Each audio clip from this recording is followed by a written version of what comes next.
اعوذ باللہ من الشیطان الرجیم بسم اللہ الرحمن الرحیم۔ تو جی آج ہم سورہ نساء کا دورہ قرآن اس کا کریں گے، اس صورت کا، جو کہ قرآن شریف کی چوتھی صورت ہے۔ یہ مختلف خطبوں میں اس کو بیان کیا گیا ہے، اور یہ جنگ احد سن 3 ہجری اور جو سن 4 ہجری کے جو بعد کے جو واقعات ہیں، سن 3 ہجری میں آپ کو بتایا نا کہ جنگ احد ہوئی تھی۔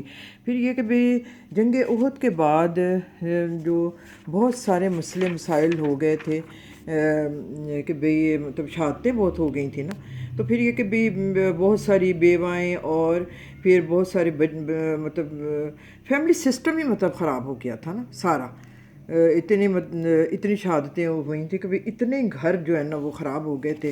تو پھر یہ کہ بھئی اس میں زیادہ پھر جو آئلی قوانین ہیں ان کا ذکر ہے، اور یتیموں کا ذکر ہے کہ بھئی ان کے لیے اب کیا قوانین بنائے جائیں، جو بیوائیں ہوئی ہیں ان کے لیے کیا قوانین بنائے جائیں۔ تو اس میں زیادہ جو ہے نا اس کا ذکر ہے، ان چیزوں کا ذکر ہے۔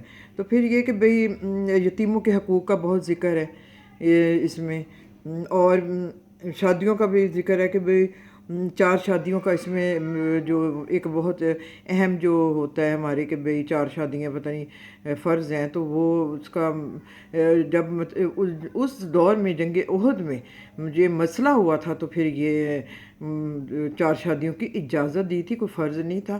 اور پھر یہ بھی کہا ہے کہ بھی اگر سلوک نہیں صحیح کر سکتے، اگر تمہیں اندیشہ ہے تو ایک ہی بہتر ہے۔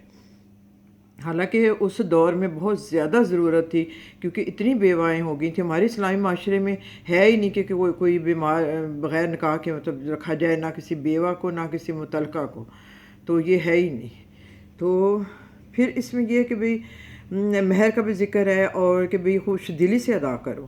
تو اگر کوئی مطلب بیوی اگر چھوڑ دے کچھ اپنی خوشی سے، تو پھر تم مطلب قبول کرو، ورنہ خوشی خوشی ادا کرو۔ تو اب آج ہمارے معاشرے میں آپ دیکھیں کہ بھئی ہم لوگ کیسے ادا کرتے ہیں، کیسے ہمیں مہر ملتے ہیں۔ تو یہی کہ کہا جاتا ہے کہ بھئی خرچہ پانی اتنا تو پورا کرتے ہیں، اب مہر بھی دیں پر یہ کہ بھئی اس کی بڑی سخت، بہت سخت اس کا حکم ہے۔ تو اس کی سورہ نساء کی جو پہلی جو صورتیں ہیں نا، تو اس میں یہ ہے کہ بھئی یہ دیکھیں، یا ایھا الذین یا ایھا الناس اتقوا ربکم الذی خلقکم من نفس واحدۃ وخلق منها زوجها وبث منہما رجالا کثیرا ونساء واتقوا اللہ الذی تساءلون بہ والارحام ان اللہ کان علیکم رقیبا۔ تو یہ آیتیں جو ہے نا، یہ نکاح کے ٹائم کا خطبہ ہے، اس میں شامل ہیں یہ۔ تو پھر اس میں یہ کہ بھی وراثت کا ذکر ہے، تو وراثت میں جو ہے نا اس میں سارا ذکر ہے کہ بھئی وراثت کس طرح تقسیم کرنی ہے۔ تو یہ کہ اس کا بھی بہت کہ رسول پاک صلی اللہ علیہ وسلم نے فرمایا کہ ایک بندہ ساری عمر نیکی کرتا ہے، پر یہ کہ بھی آخر میں آ کے اپنی ساری نیکیوں کو برباد کر دیتا ہے غلط وراثت کر کے۔ مطلب اتنا وراثت کا یہ حکم ہے کہ بھی وراثت کا مطلب جو ہے نا اس کے احکام کی پابندی کرنی چاہیے۔ تو اس میں وراثت کے احکام میں حضرت عائشہ رضی اللہ تعالیٰ عنہ بہت ماہر تھیں، حالانکہ یہ بڑا مشکل وہ ہے اس کی سارا اس کے مطلب دیکھنا اس کو، تو بس یہ مختلف مسائل میں جو کہ بھئی حضرت عائشہ رضی اللہ تعالیٰ عنہ سے مشورے کے لیے آتے ہوتے تھے۔ پھر اس میں یہ کہ بھئی زنا کا بھی جو ہے نا کہ 4 اگر کسی نے کسی پہ الزام لگا دیا تو 4 گواہ لے کے آؤ، اس کا بھی اس میں تفصیل سے ذکر ہے کہ بھئی کسی پہ تہمت نہیں لگانی چاہیے۔ تو پھر یہ کہ بھئی عورتوں کے حقوق کے بارے میں ہے کہ بھئی اگر عورت میں ایک چیز اچھی نہیں لگ رہی تو اللہ تعالیٰ نے دوسری چیز میں خیر رکھی ہوگی، تو خواہ مطلب اپنی بیویوں کو ناپسند نہ کرو، یہ بڑا سخت گناہ ہے۔ تو یہ کہ بھی عورتوں کے ساتھ خوش دلی کے ساتھ رہو، معروف طریقے کے ساتھ رہو، اس کا بھی ذکر ہے۔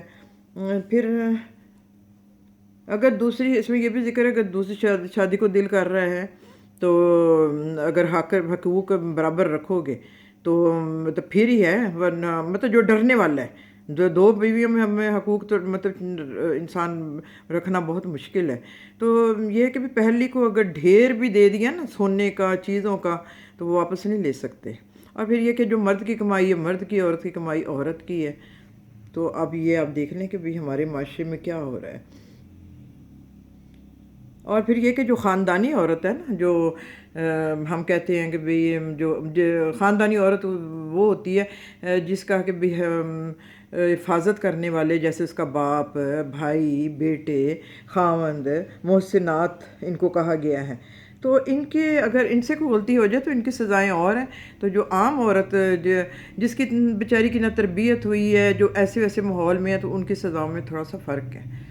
تو جو اچھے گھروں کی لیڈیز ہیں، بچیاں، سب ان کو بہت خیال رکھنا چاہیے، کیونکہ ان پہ فرائض ہیں اپنے باپ کی عزت کا، خاوند کی عزت کا، بھائی کی عزت کا، بیٹوں کی عزت کا، ان پہ فرض ہے کہ بھی انہوں نے ان چیزوں کا خیال رکھنا ہے، کیونکہ سزا بہت سخت ہے نا۔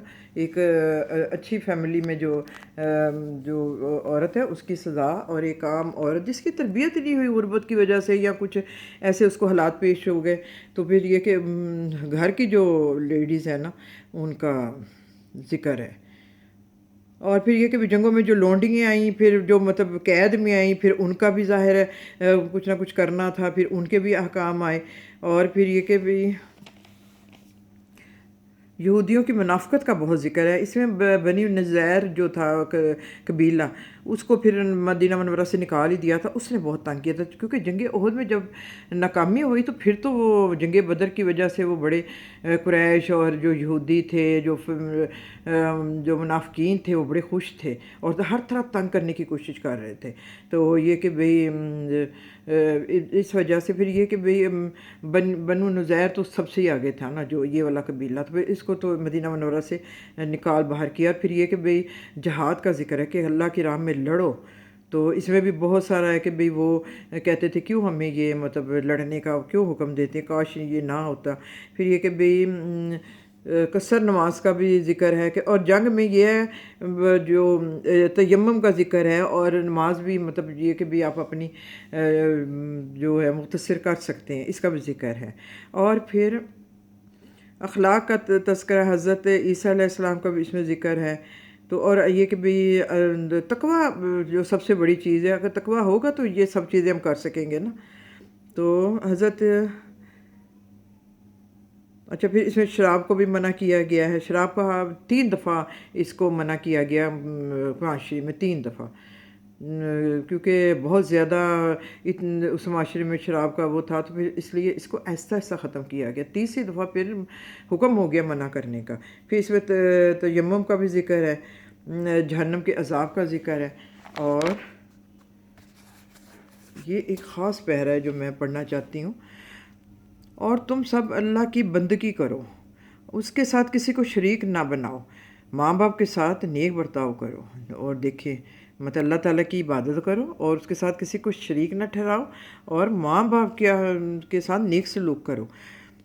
یہ کہ بھی شرک کے بعد فوراً ماں باپ کا ذکر آ گیا۔ اچھا، اس کے بعد قرابت داروں اور یتیموں اور مسکینوں۔ قرابت دار رشتہ دار، ایک تو محلے میں رشتہ دار ہوتے ہیں، ایک جو دور ہوتے ہیں رشتہ دار وہ والے، اور یتیموں اور مسکینوں کے ساتھ حسن سلوک سے پیش آؤ، اور پڑوسی رشتہ داروں سے، اجنبی ہمسائے سے، پہلو کے ساتھی سے۔ اتنا مطلب حقوق کا ہے کہ بھی اگر آپ کے ساتھ کوئی بیٹھا ہے نا، گاڑی میں کہیں بیٹھا ہے، اس کا بھی حق ہے کہ بھی آپ نے اس کا بھی خیال رکھنا ہے، اجنبی ہمسائے سے، اور جو مسافر اور لونڈی غلاموں سے جو تمہارے قبضہ میں ہوں، احسان ان سے بھی احسان کا معاملہ رکھو۔ تو یہ کہ بھئی دیکھیں کتنا مطلب اس میں ہر چیز کا اللہ تعالیٰ نے بیان کر دیا ہے کہ بھئی جو انسانیت جو ہے نا، وہ سب سے بڑی چیز جو ہے وہ یہ حقوق ہیں جو اللہ تعالیٰ نے، فرائض ہیں جو اللہ تعالیٰ نے بتائے ہیں۔ پھر اس میں یہ کہ بھئی معاشرت میں عورت اور مرد کے تعلقات کی حد بندی کر دی گئی۔ یتیموں کے حقوق بھی میں نے آپ کو بتائے ہیں اس میں، وراثت کا بھی مطلب اس میں ذکر ہے، اور خانگی جھگڑوں کا اگر میاں بیوی میں نہیں بن رہی تو اس کا بھی طریقہ بتایا گیا کہ بھی کس طریقے سے اس کو حل کرنا ہے۔ تو اور پھر طہارت اور پاکیزگی کا بھی ذکر ہے، کیونکہ اسلامی ریاست پھر قائم ہو گئی تھی نا مدینہ منورہ میں، تو ایک اسلامی ریاست تھی، پھر اس میں تو مکمل ایک جو ہے نا اسلامی ریاست اس کو بنانا تھا، تو اس کے میں پھر قوانین بھی تو وہ مکمل وہی تھے نا، پھر جو قرآن میں تھے، جو اللہ تعالیٰ کا حکم تھا۔ تو پھر یہ کہ بھئی مسلمانوں کو بتایا گیا کہ ایک صالح انسان کا طرز عمل خدا اور بندوں کے ساتھ کیسا ہونا چاہیے.